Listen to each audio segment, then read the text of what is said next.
Merhaba. Burası bizim kampımız. Şimdi burası yatakhane. Sinekli yataklığımız var. Zaten onlar olmasa uyumak mümkün değil. Şimdi devam edelim. Bu Paul.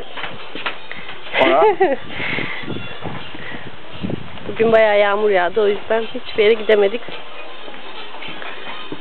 Şimdi kayıklarımız, 2 grup var burada. Girls, say hi. Bu uzakta gördüğünüz bizim kampın timsahı.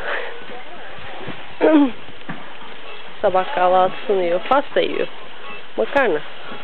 Bildiğiniz makarna. Biraz yaklaşalım. Günaydın. Ya bunlar gerçek.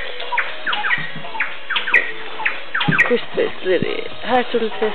Sabah kahvaltısı.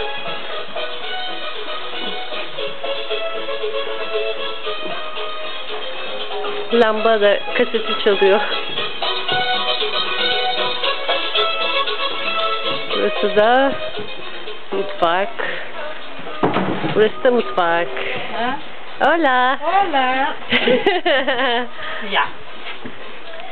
Es una video. Ya. Muchas gracias por todos.